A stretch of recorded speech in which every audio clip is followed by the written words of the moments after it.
Anda sering keluyuran ke tempat-tempat hiburan, Iya. ke klub-klub malam. Bagaimana mungkin kalau Anda kiai, Anda punya pesantren, kemudian Anda justru lebih sering berada di klub-klub malam, di tempat-tempat yang tidak layak lah. Sebenarnya bukan klub malam sih. Apa? Puskesmas. Apa itu? Pusat kesenangan mas-mas.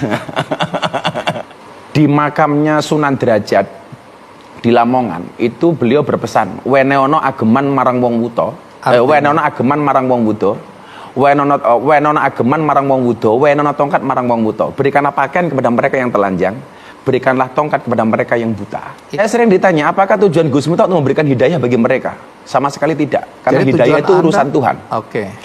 Kemudian, apakah membuat mereka bertobat? Tobat itu bukan urusan saya.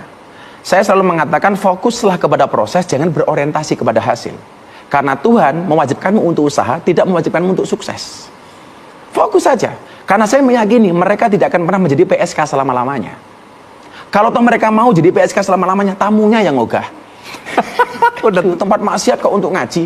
Saya jawab, lebih baik tempat maksiat untuk ngaji daripada tempat ngaji untuk maksiat. Saya katakan sama mereka, orang baik dan orang buruk bedanya cuma tipis. Apa itu? Sebaik-baiknya orang pernah berbuat buruk dan seburuk-buruknya orang pasti pernah berbuat baik.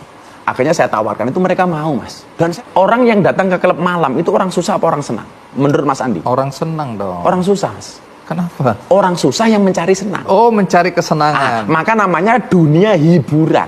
Oh, oke. Lah, karena kan mereka mbak-mbak yang ada di sana juga pekerjaannya hanya mewarnai sih, gitu kan. Mewarnai kehidupan rumah tangga orang lain. Gitu kan.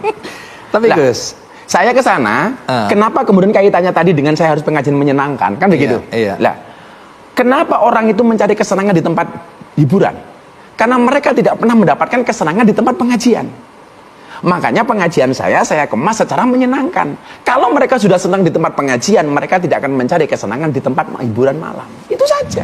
Karena di Jogja saya nggak punya tempat tinggal, saya di masjid. Iya. Disinilah saya belajar memahami kebinekaan, kemajemukan, dan pluralisme. Saya orang NU, tinggal di masjidnya orang Muhammadiyah. Sebagai James Bond, jaga masjid dan kebun. Nah, saya sering ditanya, ada masalah nggak Gus tinggal di masjid orang Muhammadiyah? Nggak ada. 4 tahun setengah. Lah, untuk mencukupi kebutuhan saya pernah menjadi pedagang asongan.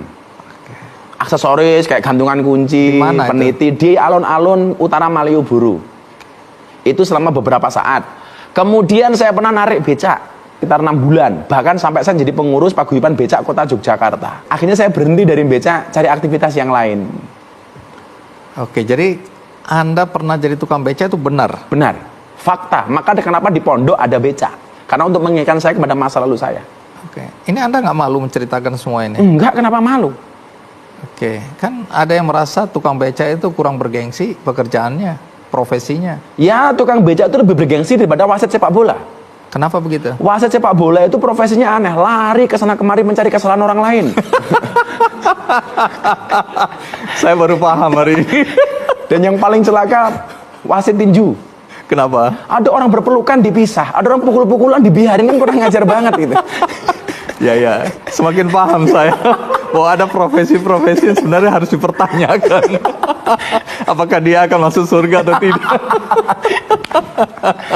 Ya, saya nggak malu sama sekali. Mudah-mudahan nggak ada wasit berhenti gara-gara mendengarkan percakapan kita ini ya.